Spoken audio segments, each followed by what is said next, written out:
நேசிக்கிற நல்ல பிதாவே, இந்த அருமையான ஆசீர்வதிக்கப்பட்ட நல்ல வேலைக்காக நன்றி. இந்த உயிர்த்தெழுந்த கால வேளையில உடைய சமூகத்தில் கூடி நம்மளை ஆராதிக்கும்படியாக உடைய வார்த்தைகளை தியானிக்கும்படி நாங்கள் கடந்து வந்திருக்கிறோம். பரிசுத்த ஆவியானவர் ஆராதனை முழுவதையும் பொறுப்பேற்றுக் கொள்ளுங்க. இந்த வைரஸ் காலத்துல கூட எங்களை பாதுகாப்பாக வைத்திருக்கிறதுக்காக நன்றி. தேசத்தை சூழ்ந்திருக்கிறதான வைரஸ் வெட்டுக்கிளிகள் உங்களுடைய ஒரே ஒரு வார்த்தையினால வல்லமையினால எங்க தேசத்தை விட்டு வெளியேறி போகும்படி நாங்கள் ஜெபம் பண்ணுகிறோம். உலகம் முழுவதிலும் இருக்கக்கூடிய எல்லா விதமான வைரஸ்களும் வெட்டுக்கிளியும் இயேசுவின் நாமத்தினால உலகத்தை விட்டு உலக மக்களை விட்டு வெளியேறி மக்கள் எல்லோரும் மனமகிழ்ச்சியோடு ஆராதிக்க அனுக்கிரகம் செய்யும். இயேசுவின் நாமத்தில் ஜெபங்கள் நல்ல பிதாவே, ஆமென். அல்லேலூயா. Praise the Lord. தேவனுடைய வார்த்தைக்கு நேரம் கடந்து போகலாம். 1 நாளாகமம் 4ஆம் அதிகாரத்துல 9, 10 2 வசனங்களை நம்ம வாசிப்போம். யாபேஸ் தன் சகோதரரை பார்க்கிலும் கனம் பெற்றவனாய் இருந்தான். அவன் தாய் நான் துக்கத்தோடு அவனை பெற்றேன் என்று சொல்லி யாபேஸ் என்று பெயரிட்டான். யாபேஸ் இஸ்ரவேலின் தேவனை நோக்கி, தேவரே என்னை ஆசீர்வதித்து என் எல்லையை பெரிதாக்கி உமது கரம் என்னோடு கூட இருந்து போதும். என்ன சொல்லி ஜெபம் பண்றான்? உமது கரம் என்னோடு கூட இருக்க வேண்டும் என்று சொல்லி ஒரு அருமையான ஜெபத்தை அவர் ஏறெடுக்கிறார். ஆனால் இந்த வரலாறை குறித்து பார்க்கும்போது யாபேசை அவன் தாய் பெற்றெடுக்கும் போது துக்கத்தோடு பெற்றெடுத்தாளாம். வேதனையோடு, கஷ்டத்தோட, வறுமையில, தரித்திரத்துல, பல உபத்திரவத்துல, சரீர பலவீனத்தின் மத்தியில யாபேசை அவள் பெற்றெடுத்து படுக்க வைக்கிறாங்க. அவனை பார்த்து விட்டு அந்த அம்மா என்ன சொல்றாங்கன்னா, நான் துக்கத்தோடு இவனை பெற்றெடுத்தேன். இவனை பெற்றெடுக்கும் போது என் சரீரத்துல பாடுகள் உண்டாயிற்று. மரணத்துக்கும் எனக்கும் சிலடி தூரங்கள் தான் இருந்தது. ஆகையால் யாபேஸ் துக்கத்தின் மகன் என்று சொல்லி ஒரு பெயரிடுறாங்க. யாபேஸ் வளர்ந்து வரும்போது சகோதரர்கள் எல்லோருக்குள்ளும் அவன் எப்படிப்பட்டவனா இருந்தா, கனப்பற்றவனாய், மரியாதைக்குரியவனாய் இருந்தான். மரியாதைக்குரியவனாய் இருந்தாலும் அவன் தேவ சமூகத்தை நாடுகிறவனாய் காணப்பட்டான். தேவ சமூகத்துல வந்து அவன் என்ன ஜெபம் பண்றான் பாருங்க, என்னை ஆசீர்வதிக்க வேண்டும். ஏன் அந்த வார்த்தையை சொல்றார் என்றால், உடனே நீங்கள் நன்றாய் தெரிந்து கொள்ளுங்கள். அவன் தாய் அவனை பெற்றெடுக்கும் போது துக்கத்தோடு பெற்றெடுத்ததுனால அவன் இப்ப என்ன யோசிக்கிறான்னா, என் நிமித்தமாய் என் குடும்பத்துல துக்கம் வந்து விட்டது, என் நிமித்தமாய் வேதனை வந்து விட்டது, ஆகையால் என் நிமித்தமாய் ஆசீர்வாதம் வீட்டுக்கு வர வேண்டும், என் நிமித்தமாய் துக்கம் எல்லாம் நீங்க வேண்டும், என் வீட்டில் மனமகிழ்ச்சியும் சந்தோஷமா இருக்க வேண்டும் என்பதற்காக ஆண்டுடைய சமூகத்துக்கு வந்து, நீர் என்னை ஆசீர்வதிக்க வேண்டும், உமது என் எல்லையை பெரிதாக்க வேண்டும், உமது கரம் என்னோடு கூட இருக்க வேண்டும் என்று சொல்லி அவன் ஜெபம் பண்றான். அடுத்து கீழே வாசிங்க. உமது கரம் என்னோடு கூட இருந்து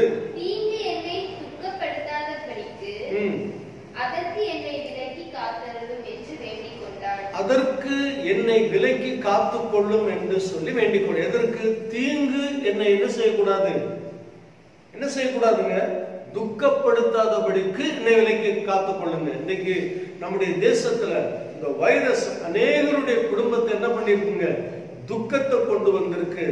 ஆராதனை செய்ய முடியல, விடுதலையோடு தேவனை ஆராதிக்க முடியல. பல விதத்துல ஜனங்களுடைய இருதயத்தை துக்கம் சூழ்ந்திருக்கு. யாபேஸ் தேவ சமூகத்துல வந்து சொல்றான், தீங்கு என்னை துக்கப்படுத்தாதபடிக்கு, அது என்னை சூழ்ந்து கொள்ளாதபடிக்கு விலைக்கு காத்து கொள்ள வேண்டும் என்று ஜெபம் பண்ணினதை கர்த்தர் கேட்டாரு. கேட்டு என்ன செய்தார்? படிங்க. அவன் வேண்டிக் கொண்டதை தேவன் என்ன செய்தாரு? அருளினார். அதாவது கொடுத்தார்.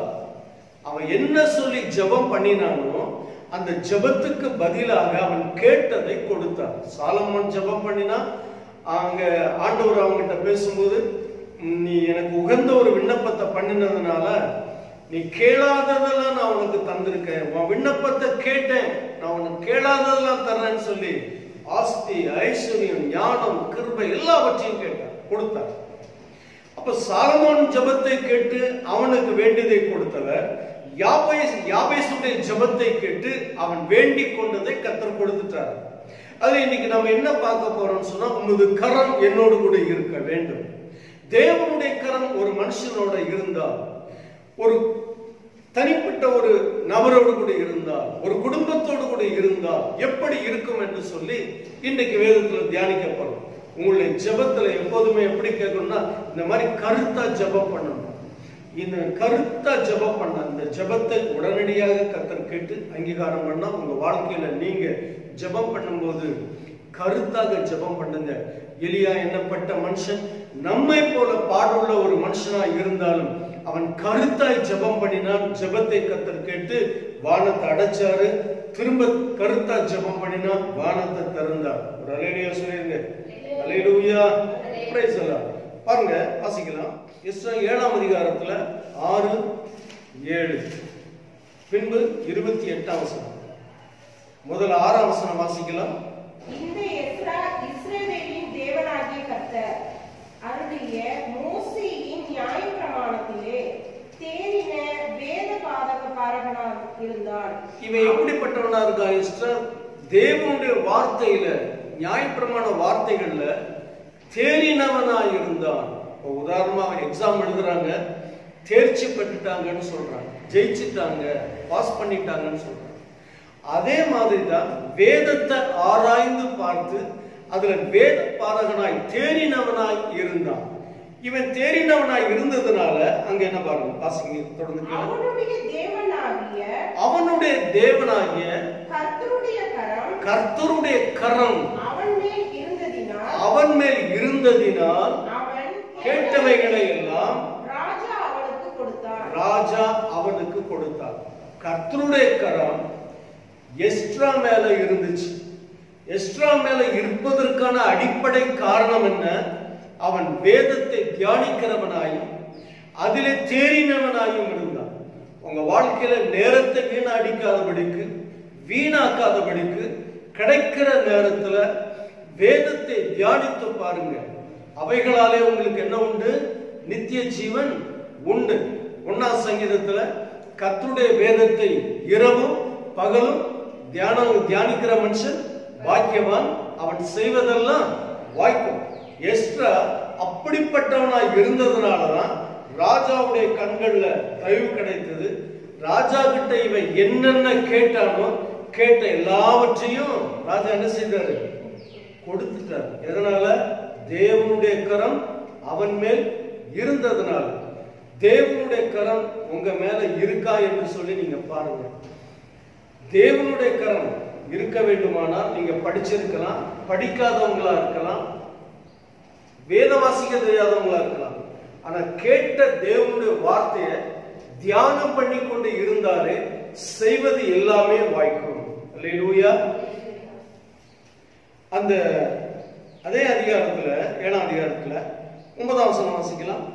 முதலாம் மாதம் முதல் தேதியிலே அவன் பாபிலோனில் இருந்து பிரயாணமாக புறப்பட்டு 5ஆம் மாதம் முதல் தேதியிலே தன் தேவனுடைய தயவுள்ள கரம் தன்மேல் இருந்தது. தேவனுடைய தயவுள்ள கரம் தன்மேல் இருந்ததினால் எருசலேமுக்கு வந்தான். பாருங்க, ஒரு இடத்துல இருந்து அவன் இன்னொரு இடத்துக்கு போறான்.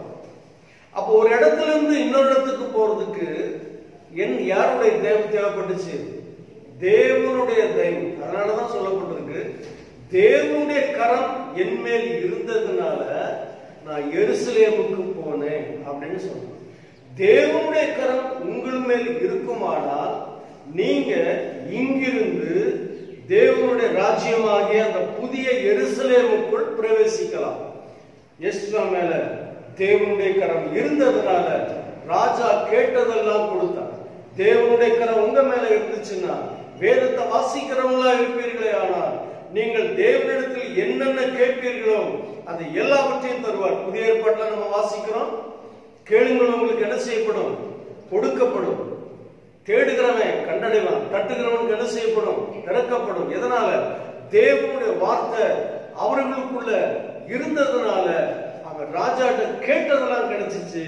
அதுக்கு அடுத்தபடியாக அவன் மேல தேவனுடைய கரம் இருந்ததுனால என்ன நடந்துச்சு பாருங்க, அவன் எருசலேமுக்கு வந்தான் என்று சொல்லப்பட்டு அந்த கரத்துக்கு பேர் அவன் சொல்றான் தயவு உள்ள கரம். என்ன கரம்? தயவு உள்ள கரம், அரவணைக்கிற கரம். அல்லேலூயா, பிரைஸ் தி லார்ட். கர்த்தர் உங்களை ஆசீர்வதிப்பாராக. வாசிங்க அடுத்த வசனம் 28ஆம் வசனம் வாசிங்க. தேவனாகிய கர்த்தருடைய கரம் என்மேல் இருந்ததினால், தேவனாகிய கர்த்தருடைய கரம் என்மேல் இருந்ததினால நான் திடன் கொண்டு இஸ்ரவேலின் சில தலைவரை என்னோட கூட வரும்படி சேர்த்துக் கொண்டேன்.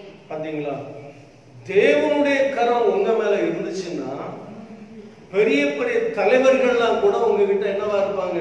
அன்பா இருப்பாங்க, உங்களை தேடி வருவாங்க. அல்லேலூயா. இந்த எஸ்ட்ரா நெகேமியா காலத்துல பல பிரச்சனைகளை அவர்கள் சந்தித்த போது அவர்கள் எப்படி அவைகளிலே வெற்றி பெற்றார்கள் என்று சொன்னால் தேவனுடைய கரம் அவர்கள் மேல் இருந்தபடியினாலே, தேவனுடைய கரம் அவர்கள் மேல இருந்ததுனால அவர்களால் சாதிக்க முடிந்தது. இன்றைக்கு இந்த உலகத்துல நீங்க சாதிக்க வேண்டும் என்று சொன்னால் ஒரே ஒரு விஷயம்தான், ரொம்ப சிம்பிள். வேதத்தை தியானம் பண்ணுங்க, வசனத்தை கை கொள்ளுங்க, கர்த்தருடைய கரம் உங்க மேல வந்து அமர்ந்திருக்கிறத நீங்க பாப்பீங்க. நீங்க கர்த்தர்கிட்ட என்ன கேட்டாலும் அவர் உங்களுக்கு தர உண்மை உள்ளவர். நீங்க செல்லுகிற இடத்திலெல்லாம் அவருடைய கிருபை உங்களோடு கூட கடந்து வரும். அல்லேலூயா. சரி, வாசிக்கலாம். எஸ்ட்ரா 8ஆம் அதிகாரம் 31ஆம் வசனம் வாசிக்கணும். நாங்கள் எருசலேமுக்கு போக முதலாம் மாதம் 12ஆம் தேதியிலே அகாவாத் நதியை விட்டு பயணம் புறப்பட்டோம். எங்கள் தேவனுடைய கரம் எங்கள் மேல் இருந்துச்சு. ஒரு பிரயாணத்தை சொல்றாரு. ஒரு நதிக்கரையில இருந்து நாங்க புறப்பட்டு போறோம், தேவனுடைய தயவுள்ள கரம் எங்க மேல இருந்தது. வழியிலே சத்துருவின் கைக்கும் பதிவிருக்கிறவர்களின் கைக்கும் எங்களை தப்புவித்தது. அப்ப தேவன் உங்களை எல்லாவற்றிலும் தப்புவிக்க வேண்டும் என்று சொன்னால் தேவனுடைய கரம் உங்க மேல இருக்கணும். இருக்குதா? நாம எங்க போனாலும் புறப்பட்டு போகும்போது ஒரு ஜெபம் கூட பண்றது இல்லை நிறைய பேர். ஆண்டவரே நாங்க பிரயாணமா போறோம், இந்த பிரயாணத்துல இன்னொரு கூட வாங்க, அந்த ஜெபம் கூட கிடையாது நிறைய பேருடைய வாழ்க்கையில். ஒரு ஊருக்கு புறப்பட்டு போகும்போது அந்த தேவனுடைய மனுஷன் அழகா சொல்றாரு, தேவனுடைய தயவு உள்ள கரம் எங்கள் மேல இருந்துச்சு. அது எதனால இருந்தது என்றால் வழியிலே சத்ருவின் கைக்கும் பதிவிருக்கிறவர்கள் யார் தெரியுமா? மறைந்திருந்து தாக்கி வழிப்பறி செய்யக்கூடிய வழிப்பறி கொள்ளைக்காரர்கள். வழிப்பறி கொள்ளைக்காரர்களுக்கும் அவர் எங்களை என்ன செய்தாரு? தப்புவித்தார். பிரைஸ் அல்லாஹ். ஆண்டவருடைய கரம் நம்மேல் இருந்தால் எந்த சேதமும் வராதபடிக்கு, எந்த ஒரு தாக்குதலும் மனுஷ தாக்குதலும் வராதபடிக்கு, சத்துருடைய உபாய தந்திரங்கள் நம்மிடத்துல வராதபடிக்கு கர்த்தருடைய கரம் நம்மளை பாதுகாத்து நாம் எங்கே புறப்பட்டு செல்ல வேண்டும் என்று எழுந்து புறப்பட்டோமோ அந்த இடம் வரைக்கும் கர்த்தர் நம்மை கொண்டு வருவார். அல்லேலூயா. 1 ராஜாக்கள் புஸ்தகம் 18ஆம் அதிகாரத்துல கடைசி வசனம் வாசிங்க. 18ல கடைசி. கர்த்தருடைய கை, அதாவது கர்த்தருடைய கரம் எலியாவின் மேல் இருந்ததுனால அவன் தன் அறையை கட்டிக்கொண்டு ஆகாபுக்கு முன் ஓடினார். ரதத்துக்கு முன்பாக ஓடினானாம். ரதம் வேகமா ஓடுமா? நீங்க வேகமா ஓடுவீங்களா? ரதம் தான் வேகமா ஓடும். ஏன்னா ரதத்துல குதிரைகள் இருக்கு. ராஜா வீட்டிருக்காரு. குதிரையை நடத்தக்கூடிய குதிரை சாரதி அங்க உட்கார்ந்து இருப்பான். வேகமாக அந்த குதிரை செல்லும். ஆனால் வேதத்துல வாசிக்கிறோம், கர்த்தருடைய கரம் அவன் மேல் இருந்ததுனால ராஜாவை முந்திக் கொண்டு அவன் புறப்பட்டு போனான் என்று வேதத்துல சொல்லப்பட்டிருக்கு. இந்த உலகத்துல நம்மை சுத்தி எவ்வளவு பெரிய ராஜாக்கள் கூட இருப்பாங்க, பெரிய பெரிய ஆட்கள் இருப்பாங்க. ஆனா கர்த்தருடைய கை உண்மையில் இருக்குமானால் கர்த்தருடைய தூக்கி சுமந்து கொண்டு அவர்களுக்கு மத்தியில உங்களை உயர்த்தி கொண்டு போய் கொண்டே இருப்பார். ராஜா எலியாவை பார்த்திருப்பான். எப்படி பார்க்கிறாங்க? நாம ரதத்துல போறோம், ஆனால் இவனும் நம்மை தாண்டி போகிறானே எப்படி என்று சொல்லி யோசித்திருப்பான். வேற ஒண்ணும் இல்லைங்க, பரிசுத்த ஆவியானவர் உங்கள் மேல் இருந்தால், அவருடைய கரம் உங்கள் மேல் இருக்குமானால், பரிசுத்த ஆவியானவர் உங்களை வழிநடத்தி கொண்டு சபையான பாதையில போய்கொண்டே இருப்பார். ஒரு அல்லேலூயா சொல்லுங்க. கர்த்தருடைய தீர்வு உங்க மேல இருந்துச்சுன்னா நிச்சயமாலுமே நமக்கு களைப்பு கிடையாது, சோர்வு கிடையாது, ஒண்ணும் கிடையாது. குதிரை களைச்சு போகும், ரதத்துல இருக்கிற ராஜாவுக்கு டயர்டாயிருக்கு. ஆனால் ஒரு எலியா சாதாரண ஒரு தேவனுடைய மனுஷன், அவனுக்குள்ள தேவனுடைய வல்லமை இருந்துச்சு, தேவனுடைய ஆவில நடப்பப்பட்டவனாய் இருந்தான். அவன் ரதத்துக்கு முன்பதாக ஓடுகிறவனாய் இருந்தான். அல்லேலூயா. கர்த்தருடைய கை உங்க மேல இருக்க. யோசிச்சு பாருங்க, நாம் இன்னுமே நம்முடைய வாழ்க்கையில பின்தங்கினவர்களாய் இருக்கணும், பின்தங்கினவர்களாய் இருக்கணும். அப்படி அல்ல, நீங்க தேவனுடைய ஆவில நிரப்பப்பட்டவர்களாய் இந்த வார்த்தையை சுமந்தவர்களாய் இருப்பீர்களே, ஆனால் கர்த்தர் உங்களை தூக்கி சுமந்து கொண்டு மற்றவர்களுக்கு மத்தியில மேன்மையாக கொண்டு செல்வார். அல்லேலூயா. இன்னொரு வசனம் வாசிக்கலாம். சார், எசேக்கியேல் 3ஆம் அதிகாரம் 14ஆம் வசனம். எசேக்கியேல் 3:14. ஆவி என்னை உயர எடுத்துக்கொண்டது, ஆவி என்னை உயர எடுத்துக்கொண்டது, நான் என் ஆவியின் உக்கிரத்தினாலே மனம் கசந்து போனேன். ஆனாலும் கர்த்தருடைய கரம் என்னவா இருந்துச்சு? பலமாய் இருந்துச்சு. இவரு சொல்றாரு பாருங்க, நான் ஆவிக்குள்ளான கர்த்தரை நான் அப்படியே கொண்டு போனாரு, ஆனாலும் என் வாழ்க்கையில் என்ன இருந்துச்சு? கசப்பு இருந்துச்சு அப்படின்னு சொல்றோம். நாம தேவனுடைய ஆவிக்குள்ள இருந்தால், தேவன் நம்மை உன்னதமான நிலைக்கு கொண்டு போனால், இந்த உலகத்திலே நாம் வாழ்கிறபடினால் சில கசப்பான அனுபவங்கள் கூட நம்முடைய வாழ்க்கையில வரும். ஆண்டவர் நமக்கு தரிசனம் காட்டுறாரு, தீர்க்க தரிசனம் நமக்கு சொல்றாரு, இல்லைன்னா நாம மற்றவர்களுக்கு சொல்லுகிறோம். ஆனா வாழ்க்கையில சில கசப்புகள் இருக்கத்தான் செய்து என்ன செய்யறது என்று யோசித்துக் கொண்டிருக்கிறவர்களுக்கு இந்த சம்பவம் ஒரு அருமையான ஒரு பதில். ஒரு தரிசன பள்ளத்தாக்குக்குள்ள கூட்டிட்டு போறார். உன்னை கத்த தரிசன பள்ளத்தாக்குக்குள்ள கூட்டிட்டு போவார். ஆனா அப்படி கூட்டிட்டு போய் உன்னை வழி நடத்தினாலும், மேலான ஆவிக்குரிய அனுபவத்துக்குள் உன்னை கொண்டு சென்றாலும், வாழ்க்கையில சில கசப்புகள் வரும்போது அந்த கசப்பை சகித்து கொண்டவர்களாய் அந்த ஆவிக்குள் நாம் காணப்பட வேண்டும். அல்லேலூயா. Praise the Lord. எசேக்கியேல் 3ஆம் அதிகாரம் 14ஆம் வசனம். இப்போ படிச்சீங்க, 22ஆம் வசனம் வாசிங்க. அவ்விடத்திலே கர்த்தருடைய கரம் என் மேல் அமர்ந்தது. அவர் நீ எழுந்திருந்து பள்ளத்தாக்குக்கு புறப்பட்டு போ, அங்கே உன்னுடனே பேசுவேன் என்றார். உன்னுடனே பேசுவேன் என்றார். அவ்வளவுதானே? ரைட். எப்போதுமே ஆண்டுடைய பிள்ளைகள் ஒரு இடத்துக்கு போனாதான் போகணும், இல்லைன்னா என்ன செய்யக்கூடாது? போகவே கூடாது. போகக்கூடாத இடத்துக்குலாம் என்ன செய்யக்கூடாது? போகக்கூடாது. ஆனா நம்ம என்ன செய்வோம்னா, எங்க போகக்கூடாதோ எங்க இருக்கக்கூடாதோ அங்கதான் போவோம், அங்கதான் இருக்கும். அப்படி எப்படி நம்முடைய வாழ்க்கையில நம்ம எதிர்பார்க்கிறதான அந்த தரிசனங்கள், வெளிப்பாடுகள் எல்லாம் எப்படி கிடைக்கும்? தேவன் அனுமதிச்ச இடத்துக்கு போகணும்.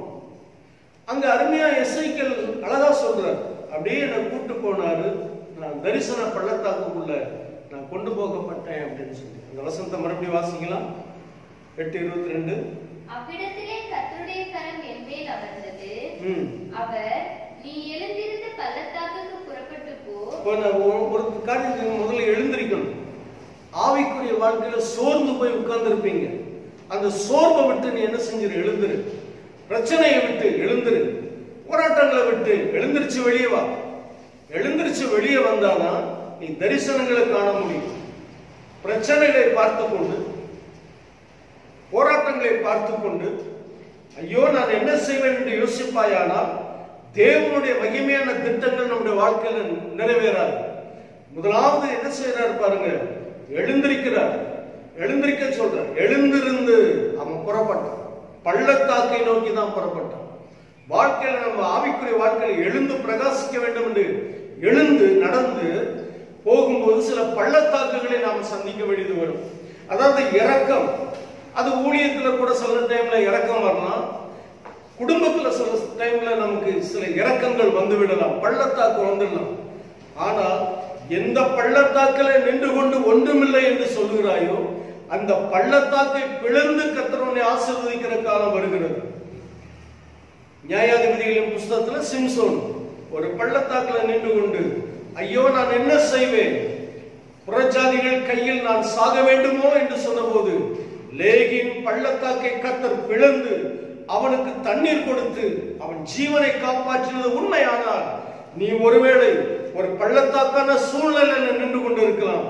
எந்த இடத்தில் ஒன்றும் இல்லை என்று சொல்லி வேதனைப்பட்டு கொண்டிருக்கிறாயோ, மிகப்பெரிய யுத்தத்தை ஜெயித்து மிகப்பெரிய போராட்டத்திலிருந்து வெளியில வந்து இன்றைக்கு மனசோர்வோடு கூட நீங்கள் காணப்படுவீர்களே, ஆனால் நீ நிற்கக்கூடிய இடத்திலேயே ஒரு பெரிய ஆசீர்வாதத்தை உனக்காகவே கர்த்தர் வைத்திருக்கிறார். அல்லேலூயா. கர்த்தர் நிச்சயமாகவே இந்த பள்ளத்தாக்குக்குள்ள எசேக்கியேலை கொண்டு போனி அவர் என்ன செய்தார் தெரியுமா? திரும்பவும் அவனை உயர்த்ததான் செய்தார். அல்லேலூயா சொல்லுங்க. Price the Lord. எசேக்கியேல் 1ஆம் அதிகாரம் 3ஆம் வசனம். அந்த 5ஆம் தேதியிலே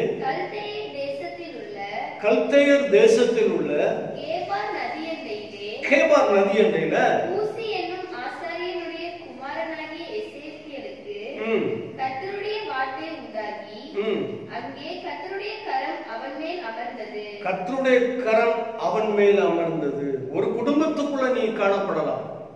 ஒரு குடும்பத்துக்குள்ள ஒரு தனிப்பட்ட நபர் நீ ரட்சிக்கப்பட்டு இருக்கலாம். ஒரு தரிசனத்தை காண்கிறவனா இருக்கக்கூடும், சொப்பனங்களை காண்கிறவர்களா இருக்கக்கூடும், இல்லாவிட்டால் தீர்க்க தரிசனம் சொல்லக்கூடியவர்களா இருக்கக்கூடும். ஆனா யாருமே உன்னை நம்ப மாட்டாங்க. அப்ப ஆனா அதேதான் எசேக்கியேல் அந்த வீட்டுக்குள்ள அவன் இன்னாரு இப்படி இப்படி எல்லாம் சொல்லிட்டு அங்கே கர்த்தருடைய கரம் அவன் மேல் அமர்ந்தது. அமர்ந்து என்ன பண்ணுச்சு? அடுத்த வசனம் வாசிக்கலாம். இதோ வடக்கே இருந்து புசல் காற்று அந்த இடத்துல அவனுக்கு மட்டும் ஒரு ஸ்பெஷல் வெளிப்பாடு கொடுக்கிற, வடக்கே இருந்து ஒரு புசல் காற்று வருகிறது என்று சொல்லி. புசல் காற்றும் பெரிய மேகமும் அத்தோடே கலந்த அக்கினியும் வர கண்டேன். பாருங்க, நீங்க ஒரு தனி நபரா இருக்கட்டும், இல்லன்னா எல்லாருமே ரட்சிக்கப்பட்டவங்களா கூட இருக்கட்டும், தேவனுடைய கரம் உங்க மேல இருந்துச்சுன்னா இங்க சொல்லப்பட்டிருக்க வடக்கே இருந்து ஒரு பெரிய இரைச்சல், புசல் காற்று, அக்கினி மயமான எல்லாமே வருது அப்படின்னு சொல்லி. என்ன தெரியுமா? அப்போஸ்தலர் 2ஆம் அதிகாரத்துல பலத்த சத்தமும் இடிமுழக்கமும் உண்டாகி அறை முழுவதையும் கர்த்தருடைய அக்னிமயமான நாவு நிரப்பினது போல அன்றைக்கே எசேக்கியேலுக்கு கர்த்தர் அதை மறைமுகமாக வெளிப்படுத்தி இருக்கிறார். இப்படி ஒரு காலம் வரும், இப்போது உன்னை நான் இந்த இடத்துல நான் உன்னை தரிசனத்துக்குள்ள கொண்டு வந்து உனக்கு காட்டுறேன். ஆனால் அந்த காலகட்டத்துல மாம்சமான யாவர் மேலும் என் அக்னிமயமான கரம் வைக்கப்படும் என்று சொல்லி அன்றைக்கே கர்த்தர் காட்டினார். ஒருவேளை தேவனுடைய கரம் உங்க மேல வராமல் இருந்திருக்க கூடும். நீங்க ரட்சிக்கப்பட்டிருக்கலாம், ஞானஸ்நானம் பெற்றிருக்கலாம், பரிசுத்த ஆவி பெற்றிருக்கலாம், வெளிப்பாடு பெற்றவங்களா இருக்கலாம். கர்த்தருடைய கரம் உங்க மேல இருக்காது. கர்த்தருடைய கரம் உங்க மேல இருக்காது. அப்படி இல்லை என்று சொன்னால் இந்த மகிமையான உயிர்த்தெழுந்த கால வேளையில தேவனுடைய கரம் உங்க மேல இன்றைக்கு இறங்கும். நீங்கள் விசேஷித்த காரியங்களை செய்ய துவங்கி விடுவீர்கள். அல்லேலூயா. Praise the lord. வாசிக்கலாம் 8ஆம் அதிகாரம் 1ஆம் வசனம்.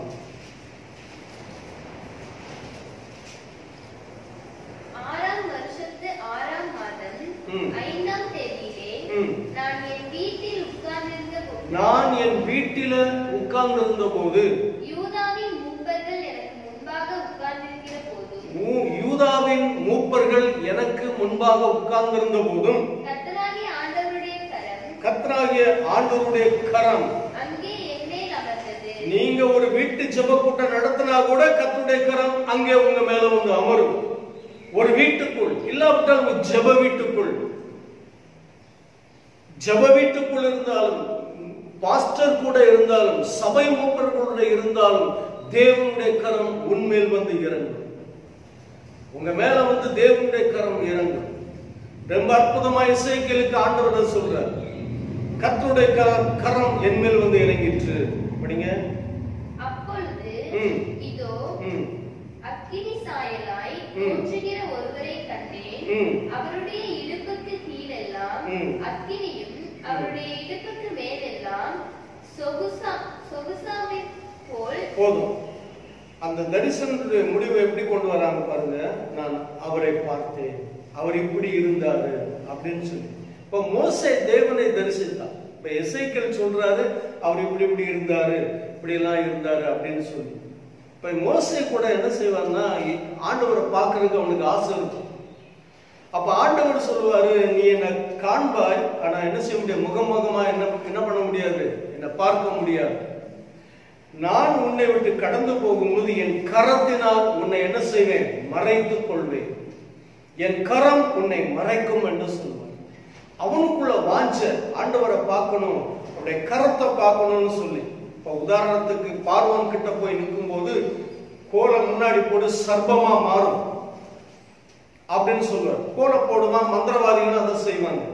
ரெண்டாவது அற்புதம் என்ன செய்வார்னா, உன் கைய உன்னுடைய கரத்தை பைக்குள்ள போட்டு திரும்ப வெளியில எடுன்னு சொல்வார். இவன் கைக்குள்ள போட்டு வெளியில எடுத்த உடனே அவன் கரம் என்னவா இருக்கும் தெரியுமா, வெண்மையா வெண் குஷ்டம் பிடிச்ச மாதிரி மாறி. அதுல இருந்து மோசேக்கு ஒரு ஆசை, நம்ம கை இப்படி இருக்கு, அப்புறம் மறுபடியும் போட்டு கையில வெளியப்ப சுத்தமா இருக்கும். அப்ப தேவனுடைய கரம் எப்பேற்பட்ட வல்லமை உள்ளது. அந்த கரத்தை பார்க்கணுன்ற ஆசை அவனுக்குள்ள இருந்ததுனாலதான் என் கரம் உன்னை அப்படியே மூடிக்கொள்ளும் என்று சொல்லி மோசே கிட்ட கர்த்தர் அப்படி சொன்னார். எனக்கு அன்பார்ந்த தேவனுடைய பிள்ளைகளே, இந்த கடைசி காலத்துல நம்ம வாழ்ந்துகிட்டு இருக்கோம். தேவனுடைய கரம் உங்க மேல வரும். கர்த்தருடைய கரம் உங்க மேல நன்மைக்கு எதுவா வந்து உங்களை கிருபைகளுக்குள்ளும் மரங்களுக்குள்ளும் வல்லமைக்குள்ளும் வழிநடத்தி தேவனுடைய சித்தத்தை வெளிப்படுத்தி உங்களை கர்த்தருடைய கரம் பயன்படுத்தி கொண்டே இருக்கும். அல்லேலூயா. வாசிக்கலாம் ஒரு வசனம். அப்போஸ்தலர் 11ஆம் அதிகாரம் 21ஆம் வசனம் வாசிங்க. அப்போஸ்தலர் 11. கர்த்தருடைய கரம் அவர்களோட யாரோட, சீஷர்களோட, அப்போஸ்தலர்களோட இருந்துச்சு. அநேக ஜனங்கள் விசுவாசிகளாகி கர்த்தரிடத்தில் என்ன செய்தாங்க, திரும்பினாங்க. கர்த்தருடைய கரம் உங்க மேல இருக்குமானா உங்களை சுத்தி இருக்கக்கூடிய ஜனங்கள் கர்த்தரிடத்துல திரும்புவாங்க. நீ ஒண்ணும் சொல்ல வேண்டியதே இல்லை, ஏதோ இவங்க கிட்ட ஒரு பெரிய வல்லம் இருக்குதப்பா அப்படின்னு சொல்லி திரும்புவாங்களாம். பழைய ஏற்பாட்டுல மட்டும் இல்ல, புதிய ஏற்பாட்டுல அப்போஸ்தலர்கள் மேல தேவனுடைய கரம் இருந்ததுனால அநேக மக்கள் ஆண்டவரை ஏற்றுக்கொண்டாங்க. இந்த புதிய ஏற்பாட்டு விசுவாசிகளாக நீங்கள் கர்த்தருடைய கரம் உங்க மேல இருக்கா என்று சற்றை பரிசித்து பார்க்க. உங்களோடு கூட கர்த்தருடைய கரம் இல்லை என்றால் இன்றைக்கு உங்க மேல ஜெபம் பண்ணும்போது கர்த்தருடைய கரம் இறங்கி உங்களை கொண்டு அநேக மக்களை கர்த்தர் என்ன செய்யணும், ரட்சித்து கொண்டு வரும். அப்போஸ்தலர்கள் அவங்க ஒண்ணுமே சொல்லல, கர்த்தருடைய கரம் அவர்கள் மேல இருந்ததுனால. மறுபடியும் வசந்தம் வாசிக்கலாம். அவர்களோட இருந்துச்சு. அநேக ஜனங்கள் விசுவாசிகள். உன் பக்கத்தோட்டுக்கார விசுவாசியா மாற மாட்டேங்கிறான், இன்னும் அவிசுவாசியா தான் இருக்கு. நீ எங்க போய் சொன்னாலும் யாரும் கேட்க மாட்டேங்க. காரணம் என்னவென்றால், இன்னைக்கு தெரிந்து கொள்ளுங்க, கர்த்தருடைய கரம் உங்களோடு கூட இல்லை. கர்த்தருடைய கரம் உங்களோடு கூட இருந்தால் அவர்கள் எல்லோரும் இப்ப நம்ம வாசித்த வசனத்தின்படி நம்மை பின்தொடர்ந்து வருவார்கள். படிங்க. கர்த்தரிடத்துல திரும்பினாங்க. அப்ப கர்த்தரிடத்துல மக்கள் மனம் திரும்பி வர வேண்டும் என்றால் உங்க மேல என்ன இருக்கணும், கர்த்தருடைய கரம் இருக்கணும். ஆண்டவரே, உம்முடைய கரம் என் மேல இருக்கணும், உம்முடைய கரம் என் மேல இருக்கணும். எனக்காக கல்வாரிக்கு போனீங்க, உம்முடைய ரத்தத்தை சிந்தி என்னை மீட்டீங்க. உம்முடைய கரம் என்னோடு கூட இருக்கும்படி உம்முடைய கரத்துல சிலுவை ஆணி அடிக்கப்பட்டு எனக்காக மரித்து மூன்றாம் நாள் உயிர்த்தெழுந்தீங்க. உம்முடைய நல்ல கரம், பாவங்களை மன்னித்த கரம், அரவணைத்த கரம், அன்புள்ள கரம், தூக்கி சுமந்த கரம் என் மேல வரட்டும், என் மேல வந்து இருக்கட்டும். என்னை கொண்டு தேசத்துல வல்லமையான காரியத்தை செய்யும். ஆதி திருச்சபை காலத்துல உம்முடைய கரம் சீசர்களோடு இருந்தபடியினால் அவர்கள் வல்லமையான காரியத்தை செய்தார்கள். அவர்கள் மேல் கர்த்தருடைய கரம் இருந்ததுனால உங்களுடைய ஜனங்கள் எல்லாம் அவரை தேடி வந்தார்கள். நாங்கள் உம்முடைய கரத்தை பற்றி கொண்டவர்களால் எங்களோடு கூட இருந்து எங்களை வழி நடத்துங்க, ஆசீர்வதிங்க ஆண்டவரே என்று சொல்லி கண்களை மூடி நாம் ஜெபம் பண்ணுவோம். எல்லாரும் கண்களை மூடி. நன்றி. எங்களை நேசிக்கிற நல்ல பிதாவே, இந்த வேலைக்காக நன்றி. இந்த அருமையான ஆசீர்வதிக்கப்பட்ட நல்ல வேலைக்காக நன்றி செலுத்துகிறோம். இதோ உங்களுடைய வார்த்தையை நாங்கள் தியானித்தோம். உமது கரம் எங்களோடு கூட இருந்தால் என்ன நடக்கும் என்று சொல்லி வேதத்தில் பார்த்துக்கிறோம். இந்த அருமையான ஜெப வேளையில் ஒவ்வொருவர் மேலும் உங்களுடைய கரம் வைக்கப்படுவதாக, அவர்களை ஆசீர்வதிப்பீராக, அவர்களை பயன்படுத்துவீராக, தரிசனத்துக்குள் கொண்டு செல்வீராக. அவர்களால் அநேக மக்கள் மனம் திரும்புவார்களாக. மகிமையான காரியத்தை செய்யும். காத்துக்கொள்ளும். இயேசுவின் நாமத்தில் ஜெபங்களும் நல்ல பிதாவே, ஆமென். என் ஆத்துமாவே கர்த்தரை ஸ்தோத்திரி, என் முழு உள்ளமே அவருடைய பரிசுத்த நாமத்தை ஸ்தோத்திரி. என் ஆத்துமாவே கர்த்தரை ஸ்தோத்திரி, அவர் செய்த சகல உபகாரங்களையும் மறவாதே. நம்முடைய கர்த்தராகிய இயேசு கிறிஸ்துவின் கிருபையும் பிதாவாகிய தேவனுடைய அன்பும் பரிசுத்த ஆவியானவருடைய அந்யோன்ய ஐக்கியமும் இன்று என்றும் நம்முடைய கர்த்தராகிய இயேசு கிறிஸ்து இரண்டாம் எப்படி இருந்தோம் நம் அனைவரோடு கூட தங்கியிருப்பதாக. ஆமென். அல்லேலூயா.